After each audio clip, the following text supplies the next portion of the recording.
Been on YouTube. So, guys, good to see you here. We're getting started. So I have my friend and one of the best ad people in the world currently, Hernán Vazquez, with us. How are you doing, Hernán? Hey, man, it's been a while. I'm always excited to talk to you. Yeah, I'm really excited to be here. Thank you for having me. Thank you for reminding me. Amazing. Yeah, totally. So today's title, what we're gonna talk about is Facebook ads and online advertising's like State of the Union call. And we're gonna cover three things that are working right now with ads, new insights from our clients, and then we'll go to Q&A. So I mean, just let's go with the first thing. I mean, what's going on? What are you seeing on your end? What's new? We'll go from there.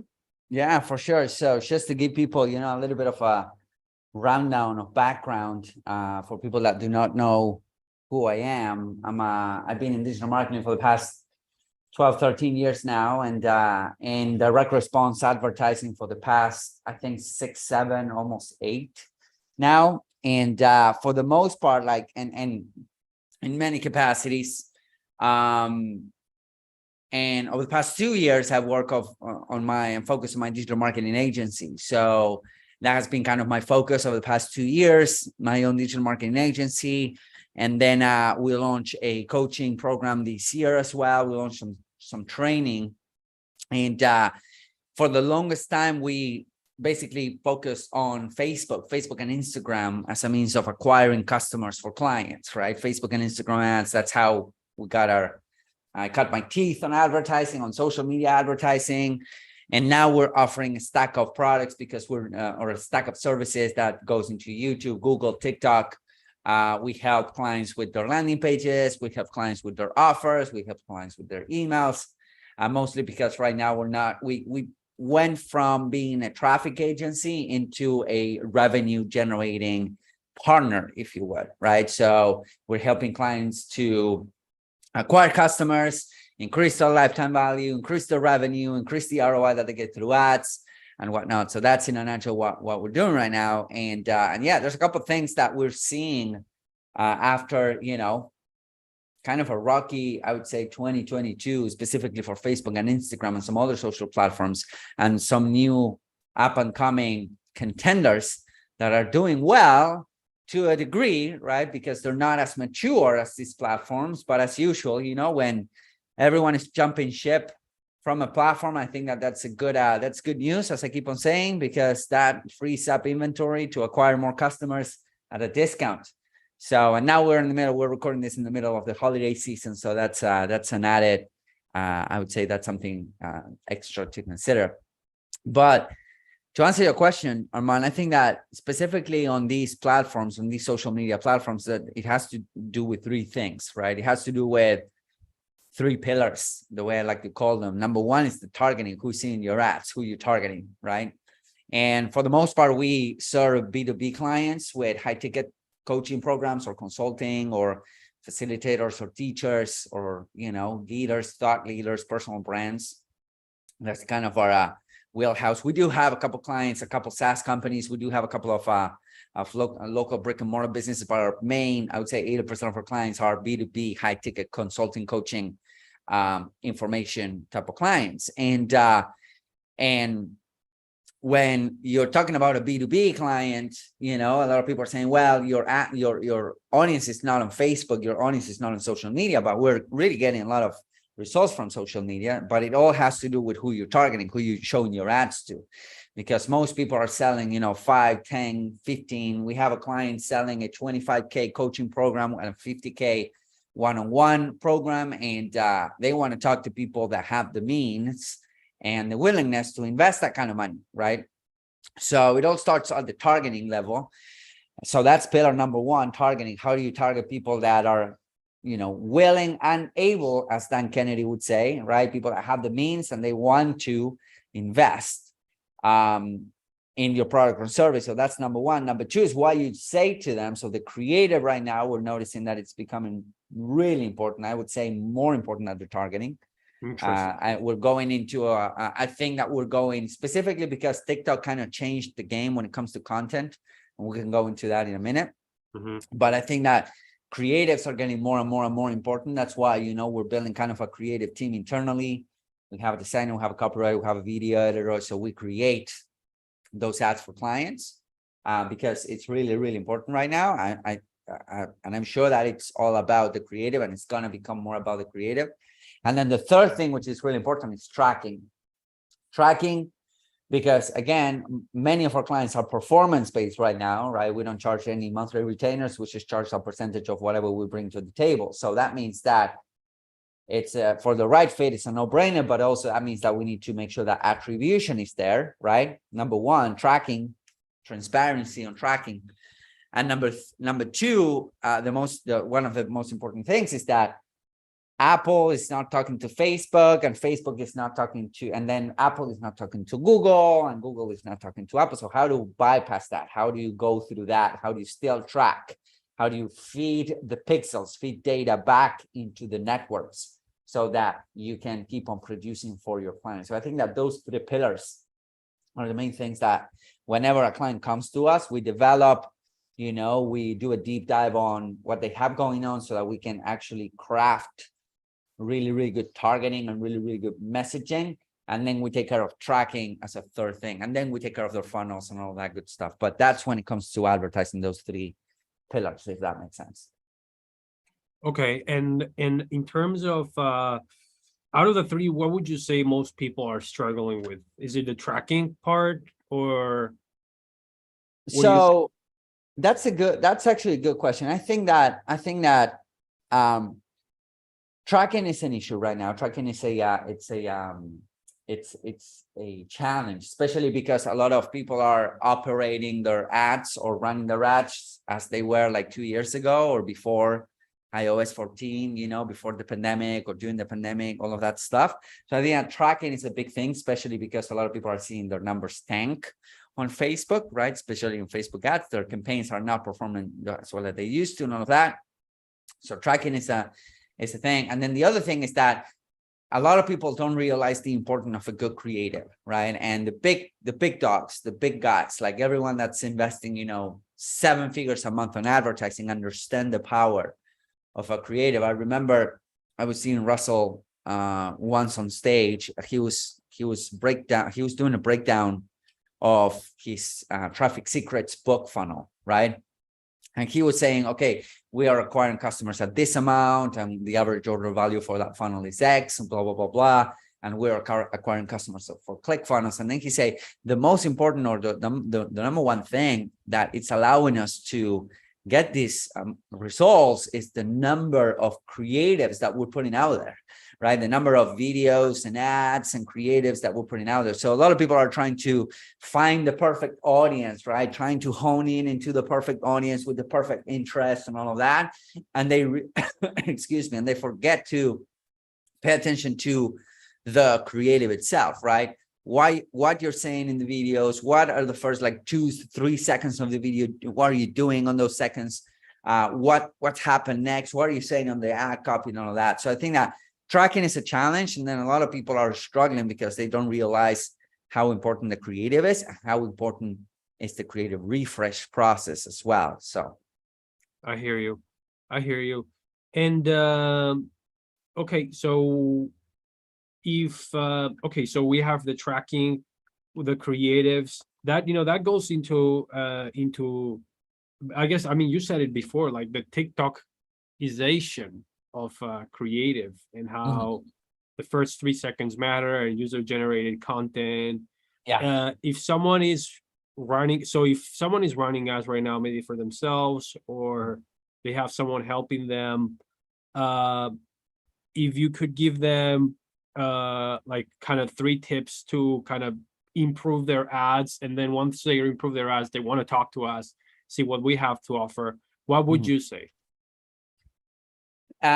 So from a creative perspective, yes, just to piggyback on what you were saying in terms of TikTok, right? I think that TikTok came and completely changed the game when it comes to content. And the reason behind it is because it's kind of forcing everyone else to follow their lead. So on TikTok, you have the ability to go viral just because of how the platform works, right? The platform works. Facebook and Instagram were all about what who you knew, right? Like how connected were you, people following you in your network and whatnot. TikTok, on the other hand, is all about what you like, what interests you, right? Google has always been about, okay, what are you searching for, right? And I think that Google, YouTube, Facebook, Instagram, they're kind of following TikTok's lead from the perspective of your content.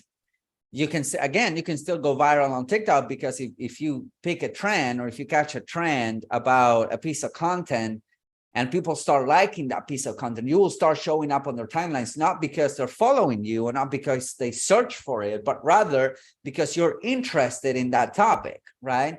So on my TikTok timeline, I get a lot of stand-up comedy, right? So I get a lot of stand-up comedy, I get a lot of AI stuff, I get a lot of, advertising and marketing as well. I get a lot of plants and bonsai tree because I'm a big fan of that. So I get a lot of that, but I'm not following that many stand-up comedians, right? I'm not following that many AI related accounts. They just drop because I'm showing the interest in those things, right? I get a lot of memes as well, but I'm not following memes accounts. So Facebook and Instagram are going that route as well, right? They're starting to go into the route of what you're interested on versus who you're connected with. So I think that content is going to be the next level of content is going to be, all right, making really, really good content that's helpful, that is targeting the people that it's interested in what you have to offer, because they've shown that they're interested into that. So that's a way into the ad side of things that we were talking about, because funny enough, a lot of ads or a lot of creatives that are following that pattern, that formula, they end up becoming really good ads. And what we found is that there needs to be a couple of components of a really good ad. Number one, it needs to be clear as to who that ad is aimed for or aimed towards. It needs to be clear. So that means that your ad needs to call out over the first couple seconds of your video or over the first couple lines of copy. In fact, the first line of copy, I would say, it needs to call out who your ideal marketplace is, who your ideal demographic is. So that means that you need to make it magnetic to people that are interested in what you have to offer. And you need to be, and it needs to be repellent for everyone that's not interested in what you have to offer, right? So if you have an offer, if your business serves, I don't know, stay-at-home moms 35 to 55 or 35 to 40 that are interested in growing tomatoes, your ads, all of them should start with something like, hey, if you're a stay-at-home mom and you're interested in growing tomatoes, read this or watch this. Or I have some really good news, right? So that's kind of the formula we use for all of our ads and all of the videos that we create for our clients. It's like, hey, if you are X and you want to achieve Y desired outcome, here's some good news, right? So that's the first thing. So, and then all of the copy needs to be talking to, of course, their pain points and all that good stuff. That's the one thing. The other thing that I would say hold the second thing. Yeah, for I sure. want to add something. I want the people listening here. How many of you guys, and also this is question to you, Hernan, how many of us are spending more time on TikTok than Instagram, Facebook, whatever that is? Like, I just tell in the chat, is that it is the case for me? Is that the case for you, Hernan, or no? I would say 50-50. I would say TikTok. So I had to pace myself when it comes to TikTok. Okay. Yeah. So I'm gonna be honest with that because I can get sucked into the TikTok vortex, right? So I want to be mindful of it. So at some point I'm like, hey, I'm not gonna go into TikTok other than on weekends, for instance, because it's so addicting, right? It's so good and so well made, and it's designed to show you interesting stuff all the time, right? So it keeps you hooked up. So for me, it's like, I would say on Facebook, I do have a really good curated timeline, if you will, because I don't use social media for personal reasons. I don't have personal accounts. So it's like Facebook, there's really good discussions happening. And then Instagram, maybe I see a little bit, I watch a little bit, it's between Facebook and TikTok. And then on TikTok, I need to pace myself. So yeah.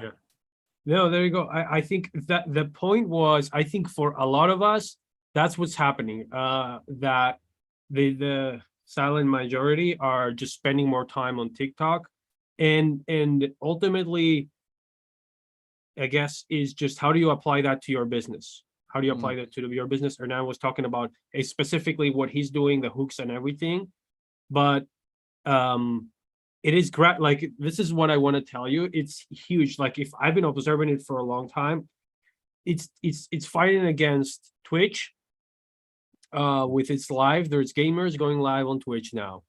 Yeah. It's fighting with Facebook and Instagram. Obviously, they have its stories and everything. It's fighting with YouTube. Like, it's picking fights with everyone.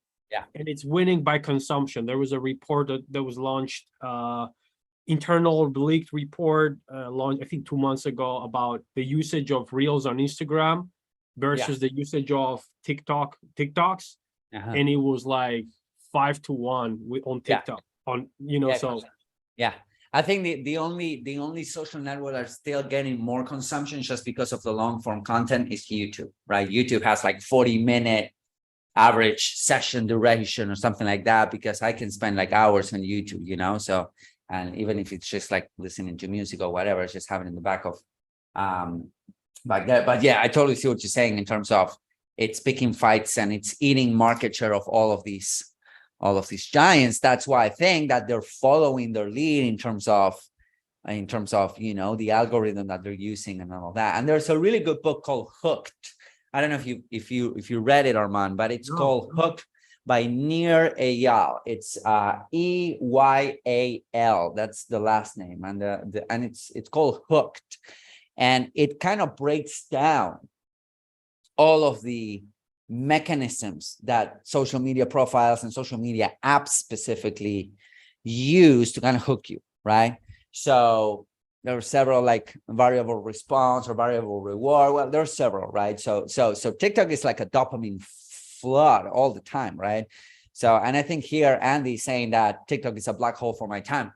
It's the same for me. So that's why I need to, pace myself when it comes to TikTok. However, a lot of the content that's working really, really well on TikTok, they work really well as ads because they follow that pattern. Is that over the first 3 seconds, it's like, hey, if you want to do X without Y, read this or listen to this or watch this, right? So I think that's the first thing. And then the other thing about TikTok that I really like is that the format is short, right? So it's like up to 1 to 2 minutes, maybe. Now they have this longer, like 10-minute long TikTok that I just don't watch, right? But during that period, during those 1 to 2 minutes, you want to make sure that you make your content and your ads really helpful, that people can actually take something from that. That's kind of because if you think about it, especially on Facebook, Instagram, even on TikTok right now, and on Google, on YouTube, your advertising pieces, your videos and all that, and your ads are the ones that are going to get the most amount of reach, the most amount of eyeballs, the most amount of comments, the most amount of, of engagement. So if you want a piece, or if you have a piece that's going to get a lot of eyeballs, you want that piece to be really, really helpful so that you can create a lot of goodwill in the marketplace. And goodwill is really profitable. I'm not just saying, oh yeah, create goodwill because it's, you're gonna have a ticket to heaven or whatever. No, it's really profitable to create goodwill, right? And I'm not the only one saying it, right? We see all of these big guys, big dogs of advertising, Frank Kern being one of them. It's like goodwill. It's a really good investment. So I think that being adamant about who that content is for, number one. So that means that you need to be clear who your service is for, right? And your products, number one. But also number two, being adamant about being really helpful with your content, whether it is a written ad. I've written like long essays of ads, some of my ads are like 3,600 words long. It's like a literal blog post, on Facebook, and people will love that stuff. And that, or even if you have it on a video format, I think that you need to make your advertising really, really helpful. I think those two things combined can get people really excited about learning more about your product or service. So by the time they hit your landing pages, your website, whatever it is that you're selling after the click, then the amount of, goodwill that you've generated, and then the willingness to do business with you is much higher. So 1,000%. I just want to add, obviously, the old adage of just copy what works. So there is an ability for you to go on TikTok and search your keyword. You're a contractor or you're whatever, and then it just shows you that, because I'm actually checking who is here watching the call, and that's why I'm bringing this up right now. Right. Again, you just type that and you're getting the top videos. So there you go. That now you have your answer plus what Hernán said. Yeah, for sure. Definitely. So did you cover the other points, like for creative, the tips, or you want to add something else? So creatives, I think that's a big thing, right? Creative, and also when you're advertising, you need to have a creative factory. Like that's something that it does take a decent amount of time to put together. I'm gonna be honest. Yeah. Like on Facebook and Instagram, we're noticing that for clients, we're refreshing creatives every week. Because right now content is the name of the game, so we will develop a decent amount of creatives for them. So creatives, I mean, that formula can help you when it comes to creatives, like be really adamant about who you're targeting and be helpful, just following those two things, and you can output a lot of creatives. In fact, what I do for my own stuff, right, for my own info products, I just go ahead and grab my phone. And then, it's just like record like this in different settings, in different backgrounds. I use that background right there. I use, I go outside and then I just say, hey, if you want to get X without Y, boom, boom, boom, boom, boom, right? And then I'm helpful. So you can knock them out like pretty quickly. It doesn't have to be high production. That's the good news, you don't need to have high production ads for them to work. Mm-hmm. So that's the one thing. The other thing that we were talking a little bit about is targeting. And when it comes to targeting, depends on the network, right? It really depends on the network. But what we found works really, really well, and this is something that people can go ahead and investigate a little bit upon, is that on Facebook, again, mostly because we're doing B2B marketing on Facebook, then we cannot just target everyone, right? We want to target people that have the capacity, the capability to invest in a program. We target professionals. Like we have a client right now that he works with medical practices, making at least $5,000 a month. So we need to be really specific when it comes to targeting, right? So and then again, all of our clients are B2B. So how do we do that? Well, what we do is we use third-party data. So third-party data is data that comes from Equifax, TransUnion, MasterCard, Visa. And you can go in and search for third-party data for Facebook ads, third-party data for Google and all that. And what that allows you to do is to target audiences that are not readily available on Facebook or Instagram, right? For instance, Oracle audiences are one of them. So there are many different providers of this data. And what it allows you to do, again, is to kind of, I like to call it LinkedIn targeting within Facebook, right? Or LinkedIn targeting in Facebook, because if you go to LinkedIn, if you want to advertise on LinkedIn, which we don't do, by the way, but if you want to target on LinkedIn, you can choose like CEOs, and you can choose how big their company is and what's the revenue and all of those things, right? Well, with third-party audiences, you can do the same, but you're targeting people within Facebook. So what happens is that you can target CEOs not because they say they like something or because they've shown their interest on something, but because it comes from their credit report, right? So it's a really, really good audience. So what we do, for instance, for high ticket coaching or consulting is, let's say that we're selling a $10,000 product or coaching or package or service. What we like to do is to target people that are making at least $100K a year, right? And we can do that. We can do household income targeting, which was available on Facebook and Instagram, I think at the beginning of the year, but then they took it out. So you can actually target household income. And the reason why I want to do that is because if they're making less than 10%, or if they're making, like if the program is over 10% of their, yearly household income, then we see a decrease in the performance of the closes, right? So the resistance, the price resistance goes up because 10% of their total household income, they can justify that investment. The minute it goes up, if you're making 100K a year and you want to invest in a 15K program, then the price resistance jumps quite a lot. And by the way, I learned that from John Mack. He's the first person that brought it up. He's a good friend, amazing marketer. And then we started testing, and it was the case, right? So the more you go up on your pricing, the more adamant you want to be when it comes to targeting. So targeting, it is important. But the good news about targeting is that if you have a really clear messaging on your ads, you can still be a little bit broader on the Facebook and Instagram targeting. And if you use good tracking, which we use third-party tracking, which is kind of the third pillar that we're talking about, then eventually your pixel will become smarter and smarter and smarter. So you can broaden and broaden and broaden the audiences that you're targeting, and you will still get buyers and leads and people that are qualified, but initially you want to give the Facebook pixel a good sample size of, hey, Facebook, this is the people I want to have conversations with.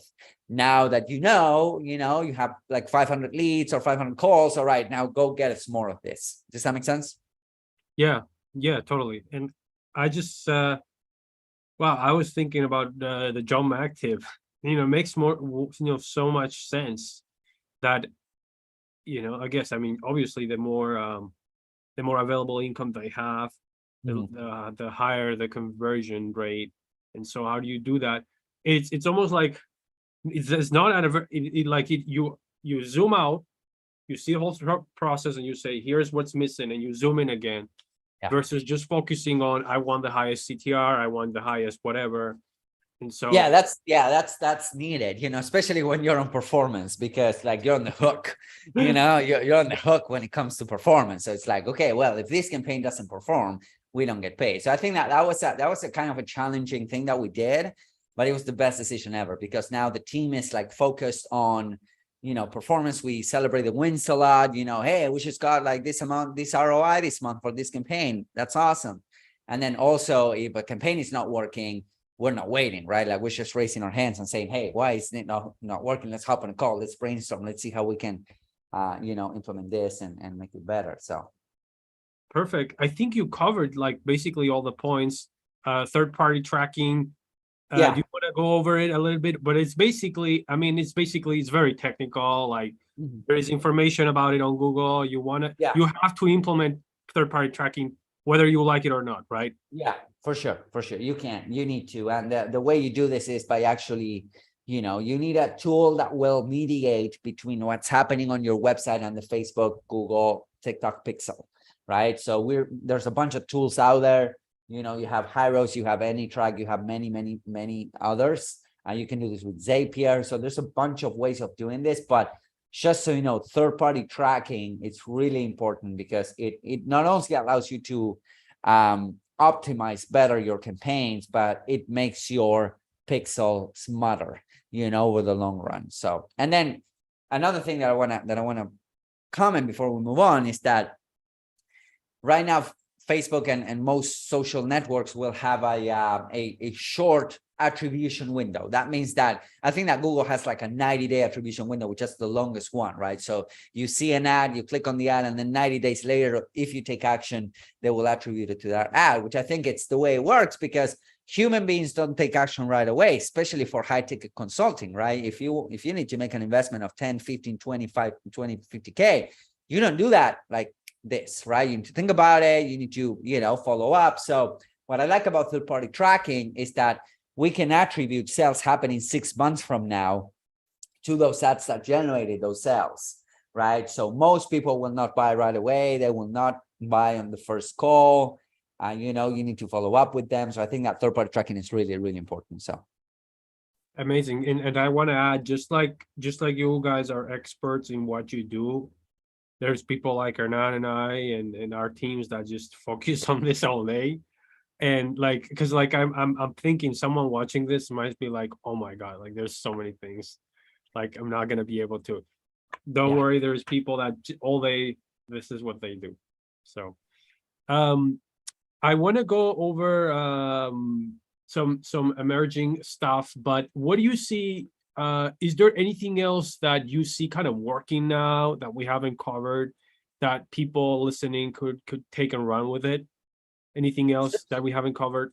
Yeah. So other than the creative being really, really important, I think that, I think, like, for instance, right now we're having a decent amount of results with messenger ads, like people closing conversations and closing people, on messenger ads. We have a couple of IGDM campaigns that are doing really well. So I think that right now people are getting used to doing business on Instagram messages or Facebook Messenger and all that. And I think a Facebook Messenger is going to become more like or the goal at some point was it to make it more like WeChat, where you could, send money and buy stuff over Messenger and whatnot. So we're looking at that, and we're actually looking, seeing good results. So those couple of things, I think they're working really, really well for some of our clients. So it's working really well for us. And for some reason, we're overcomplicating the funnel. We're making it more complicated. So instead of you clicking on an ad and going to a landing page, you click on an ad, you talk to you get in a messenger chat, and then we send you the link to the landing page. And that seems to be working better for some reason, right? Because it's an extra step. I think that it is because it's an extra step. So people tend to be more, engaged, if you would, because now you have, okay, now instead of just clicking on the ad and going to the landing page, I click on the ad, messenger comes, I get a link, then I click. So it's an extra step but it's increasing conversions quite a lot, actually. So very interesting. Very interesting. So, okay. So a lot of things are happening also with, for example, Elon Musk buying Twitter, which is very interesting. And latest news is that basically Apple is pulled off all advertising on Twitter, and they're threatening to remove Twitter from the App Store, Google as well. So that's an interesting situation going on. And at the same time, Elon claims that there is highest usage, highest stuff like that. What do you think of that situation? What are your thoughts on that? So, all right, I'm gonna preface this by saying that I'm a big fan of Elon. I'm just gonna say this. All right, I'm a big fan of the guy, but I think that this is like a really public acquisition, right? Like most acquisitions, they happen, you don't hear about them, or there's just like an email going out to everyone just saying, hey, we just got acquired by XYZ, yeah, hey, and that's it, right? Like things keep on going as usual. So this is really public, and there's a lot of stuff happening. So I got this question a couple of times already from clients. It's like, hey, like, can we start advertising on Twitter now? And Twitter has never yielded good results for us. Like historically, I tried a couple of times for our own services. We tried a couple of times for clients, and it never really worked. I'm hoping that it will. I'm just going to stay on the sidelines for the time being up until the dust settles. And then we're going to start some campaigns for our own stuff. That's what we do. Usually it's like, hey, we want to try this thing, or we want to try Reddit ads. So we don't try with client money, right? Like we try once we develop and we spent our own money. And then we come back with findings about what's working, what's not working. And then we develop SOPs around it. And then we tell clients, hey, do you want to give it a shot? We don't do that with clients' money. We'd rather do it with our own money. So, so that's what I have to offer when it comes to Twitter. It's like, I'm just gonna let the holiday season pass by, maybe February, Q1, maybe Q2. We'll see how it goes, whatnot, because again, we're in the middle of the holiday season right now. So I'm not, we're not going into any new networks anytime soon, maybe Q1 or Q2 next year. I'm definitely looking forward for them to have a good, viable advertising platform, which they didn't have before. Especially for direct response. There was a decent amount of budget there being spent on Twitter ads, but if you saw the guys that were spending there, it was like Visa, right? Or it was like I don't know, like big companies, VC backed type of companies that they needed to spend their money on there. They needed to spend it. They needed to spend the budget, and Twitter was part of their quote unquote marketing mix. We don't get that luxury, right? We work with small and medium companies, and every dollar needs to be accountable. Every dollar needs to bring back $1 or more. So we don't get the luxury of spending, oh, well, we spent $250,000 this month on Twitter ads and we got 0 ROI just because we got an extra Series C, seed funding or something like that. That's not how it works on our end. So it's like, for us on Twitter, it needs to really yield a result. And we are seeing an ROI on Google search. We are seeing an ROI on Facebook. We are seeing an ROI on YouTube. We are seeing an ROI on some cases on TikTok, depending on the niche and the demographic and whatnot. We are. So we keep on bidding and betting and spending on those platforms that are giving us an ROI. But yeah, so that's when it comes to Twitter, or at least on our end, and any other platform like LinkedIn and that type of stuff, right? Okay. So. Okay, yeah. So I mean, using the Hernán Vazquez principle, actually now should be a great time to the Twitter ads, because like everybody's running away. Everybody's running away. I'm really looking forward to do it. I'm really looking forward to offering to our clients to see what type of CPAs we get, what type of results we get. People are saying, oh, TikTok has the lowest CPMs ever, or the lowest cost per click. And I'm like, okay, but what's the ROI on the campaigns? Okay, like what's the lifetime value of a customer that comes from TikTok versus Facebook? And they're like, oh, well, I don't know. Well, let me tell you, like, even if we're paying more on Facebook, those people are spending a lot more money than somebody comes from TikTok, right? On some cases, not in all cases, but in some cases, that's the way it is. So you need to focus on what's important. So yeah, and what's working, what's important. Totally. You mentioned Google, and there's this trend of performance max and doing that for and so I've been seeing more and more people raving about it, and yeah, I'd like to get your opinion on that. So we have some campaigns running for some clients on Performance Max, and it's working well. It's like just letting Google do its thing, and then Google will grab it and just run with your budget and then give you buyers, hopefully. So I think it works, but it works after you fit it enough data. So I think that you want to work with the typical search conversion campaigns and all of that. And then once you get 100, 200, 500 pixel fires of conversions, then you can start going into Performance Max. I think that we're going into that direction, which is like AI or machine learning taking over more and more options from away from advertisers, which is not necessarily a bad thing, right? It's just, it's just like Facebook is simplifying streamlining the way you run ads. On Google, you have the same thing. So I think that that's going to be a big trend for the next couple of years. It's like you will get less and less options to pick from, right? So creatives is going to be the name of the game.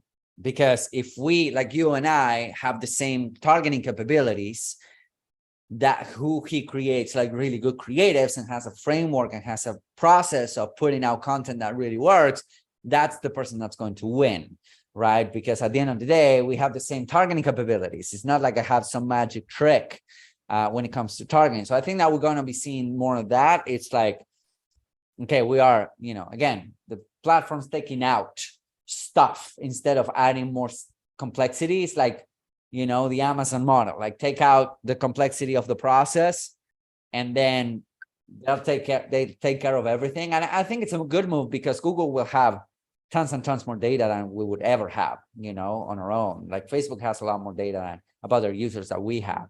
So I'm good about giving them the reins of the targeting to a degree while we focus on creatives, Mm-hmm. You're saying creative. I think also there is also creative and offer, right? Adding the offer. I think you're embedding inside of the creative. You're also embedding offer, but it's about if let's say we all have the same targeting, is the creative, and also what is the craziest offer you can do? What is the risk reversal that you have that's way better than the people that that you're competing with in your industry, right? Yeah, I think that the offer needs to put you and I think I read this from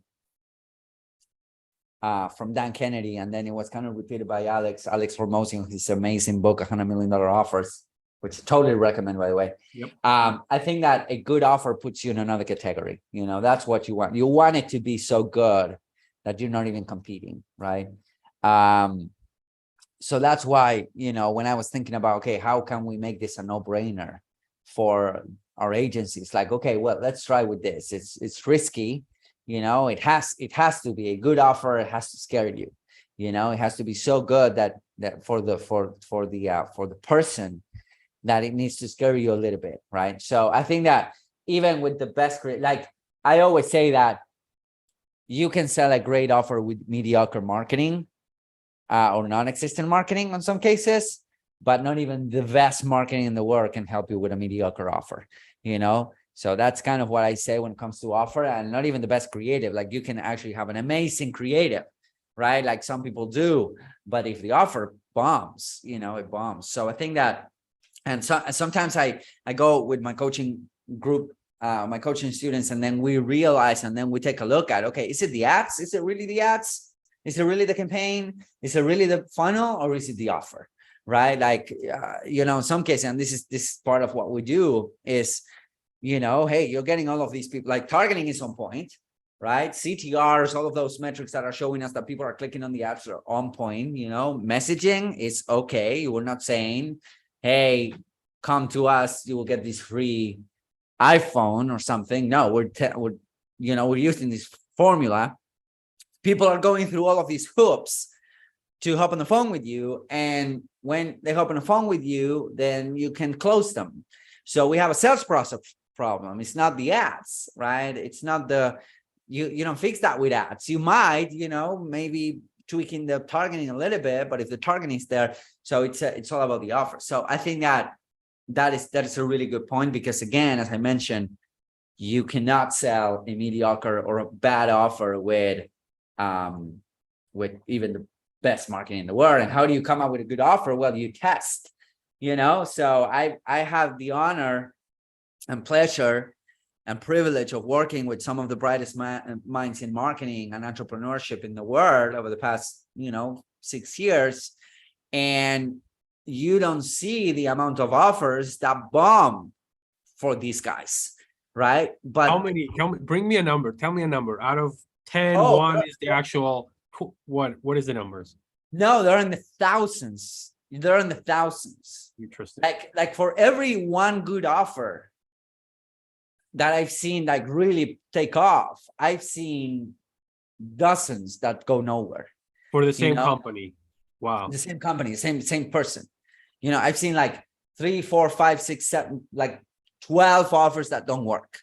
So that's why it's really important to test your offers and then you build.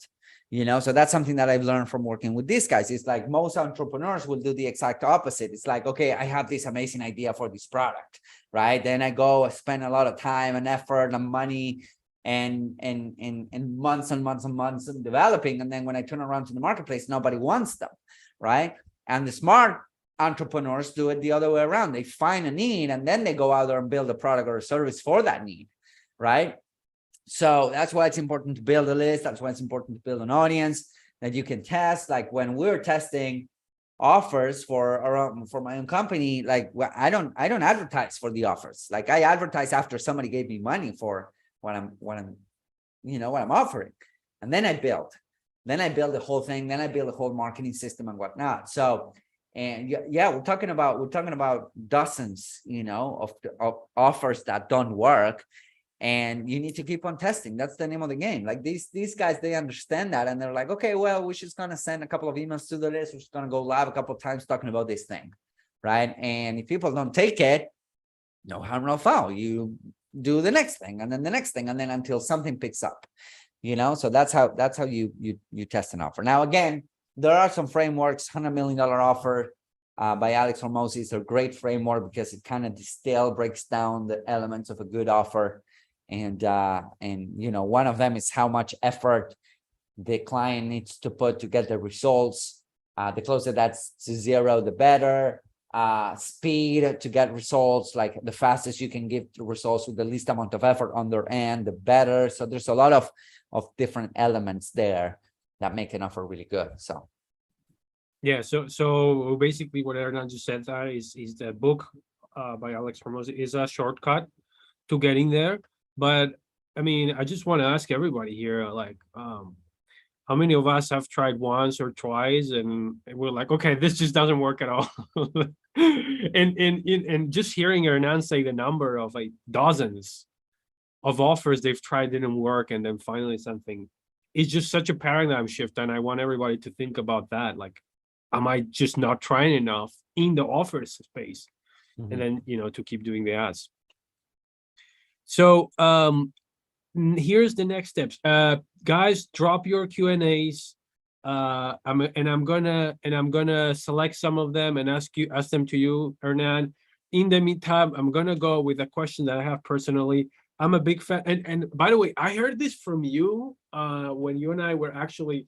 I heard this. When I heard this from you, Hernan, I heard this when I came to visit the offices, the Cardone offices. You were talking about this tool, and I started using. You told me. I mean, you told us back then. Mentioned it again. What, 3 years ago, and started using it. I mean, 2 months ago. The repurpose.io tool, right? And so I'm curious about that because I mean, I'm obsessing over. I'm doing a test on my TikTok, posting every day, and then automatically repurposing everything everywhere else. What is your repurposing strategy, and what are you doing for that? Because I would love to know personally myself. For sure, yeah. So when it comes to content repurposing, so I hired a team to actually do this, right? So I hired somebody that she grabs content, she creates. So I go live once a week. Once or twice a week, and on Facebook, YouTube, whatever. And then she will grab that, and then she will create posts, like blog posts for the blog that we have. So she'll create posts for that. She will also create quotes, like, and graphics for social media. And then she will create reels and shorts and whatnot. So we post those on TikTok, we post those on reels, and we post those on YouTube shorts. YouTube shorts are doing really well right now. Like, they get, I don't know, thousands of views without me doing much other than just going live, once a week. So that's kind of it. So I do a long form content, a long form piece once a week, which is usually a live stream. And then that goes out everywhere, and then it gets chopped off and transcribed into many different pieces of content that get posted out throughout the week to different channels. So we have a social media manager internally that she's there, moderating comments, responding to comments and all that. And then we have this team that they are taking care of all the pieces. But I set it up in a way that I only go live, or I only create content like 3 to 4 times per month. So yeah, that's that's very cool. I guess he said it. I like it because you set it up in a way that, I mean, your time is the most valuable. So your only task is just going live, whatever, how many amounts, whatever that is, a week, and then just the team takes it and does everything else. Correct? Yes, exactly.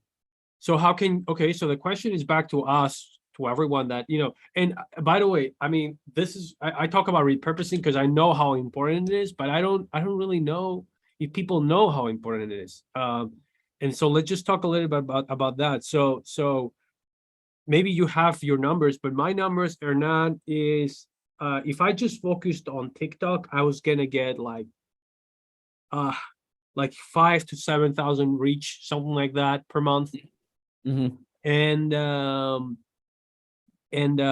But it also goes to Instagram, it also goes to YouTube Shorts, it also goes to Pinterest with the repurpose tool. And Nice. So all of a sudden, I think it's over double that reach now per month, a bit more than that, but let's just say that. And yeah, I just want you to speak a little bit about that, like how impactful it is for you, like this just repurposing and being everywhere. Well, I mean, it's creating a lot of goodwill, number one. Number two, there's a way for us to actually track ROI out of that efforts. So for instance, since we're using third-party tracking, Okay. I do mention one of our funnels every time we go live. Like one of our, I'll be obnoxious and I'll have, a big box just stating something. So I have a really easy to remember domain for the different offers that we have, right? So I mentioned that on the live streams a couple of times, and then we will have that go out there to the different networks. And what's funny is that we get a lot of direct traffic to the funnels, and we're tracking everything. So every time we send an email, we know. Every time we get a link or somebody coming from social, we know. So every time they click on an ad, we know. So we're tracking everything, but we get a lot of direct sales. So that means that if I'm repeating that really easy to remember domain, that is something that we all learned from Frank Kern. People will type that in. People will go in and type that really easy to remember domain, and they will visit the page and they will buy. And I can actually attribute track and ROI to those campaigns, which is crazy, right? Like direct traffic coming to the websites and buying and registering and hopping on calls with the team, which is crazy. So while I cannot directly measure the impact that reach will have on other people, right? I cannot directly measure that. I'm hoping that, it's big, because 1 + 1, if you're doing that, and if you have your own business, 1 + 1 = 1 million, right? So that's how much of a leverage you have with today's technology. But we can actually track an ROI to those campaigns, so we're probably breaking even, like paying for salaries, paying for the team, coming up with content, all that. We're probably breaking even on creating that content, which is pretty wild, actually. So I listen, I learned, I mean, I didn't learn, I guess, because I've seen that, but like you remind me of that and how big that is, right? And like, I would love to see because I've not practiced that, but I'd love to see your Frank's results with his, like, so here's what I think, I just want to be super specific. What Hernán is referring to is he goes live and he has a domain that domain is only attributed to his organic posts, correct? Right. Yeah. We have Only a domain. to organic. And that domain is everywhere on organic only, so not ads. And so everyone that comes through that organic domain goes to whatever, and he knows exactly how many people. And that's, first of all, that's such a simple, and keep it simple, stupid, and amazing way to track everything. And amazing. I didn't expect. I didn't expect people to go and type that on the browser. And I know, right? It's crazy. Yeah. But they will, especially because we also have a podcast, But by the way, that content, that long form content that gets turned into a podcast. So we have like 40, 50 something episodes of that podcast, and we'll get like a couple, we'll get like a couple hundred downloads every month, and it's growing, slowly growing. So at some point, I guess that I'll take that seriously and start like sitting down and actually podcasting, which is going to be interesting. But the point is that, and by the way, Russell Brunson grew, his entire ClickFunnels audience through podcasting, which is crazy. But the point is that we are getting direct traffic. So people will remember that, and they will boom, boom, boom, type it in, and we get direct traffic. So we have, okay, perfect. So I have a question that I wanna ask you, and from the public, and then we're just going to tell them how they can find more info about what you're doing and what we're doing. How can a business just starting out advertise, build their audience without spending a ton of money? I think we just covered it with just the organic and your strategy of just going organic, posting maybe once or twice long form a week, and just repurposing. Is that the strategy? Do you want to add something there or no? Yes, I would add something to this real quick, especially because of, the without spending a ton of money part of it. I think that advertising that content, especially on Facebook and Instagram, is still like extremely cheap right now. So if you have good long form content that goes into your Facebook page, into your Instagram profile, you can put like 10, 20, $50 behind it, and it will reach an ungodly amount of people. I think that to this day, like we've reached since the beginning of the year with those content campaigns only, we've reached like 15 million people or something insane like that. I'm not that big into checking reach, right? Like reach, because we take a look at ROI, but hey, 15 million is 15 million of anything, right? So the point is that put some money behind this content that you're putting out and target your ideal audience, and that will yield a lot of results much faster. So amazing. Amazing. Yeah. Well, Hernán, thank you so much. Okay, so for people listening here, there's two things you guys can decide to do. Hernán has an advertising club, and I will drop the links here. And when this goes to YouTube, there's also the links below. If you're like, there's two types of people listening: people who don't want anything to do with this and they want it done for themselves. For those people, we'll get a Calendly link. You can book. We can tell you more about it. For the people that are doing it themselves, they're going to keep doing it. They have a team, whatever, and they want help. Hernán has launched a club where he goes live monthly and service people. And right now he has a very good deal. So I'm gonna drop the links right now, and then they're gonna be again in the description for this video. And that's it, Hernán. It was a blast to have you as always. Anything else to add? Last words. No, man, thank you for having me. It's always fun to talk to you. We should do this more often. And yeah, thank you for everyone. Thank you to everyone watching this, whether it is live or recorded. Thank you, guys. Yeah, thank you so much, everyone. Again, yeah, we think about doing a State of the Union, something recurring. Well, I'll talk to you about that later.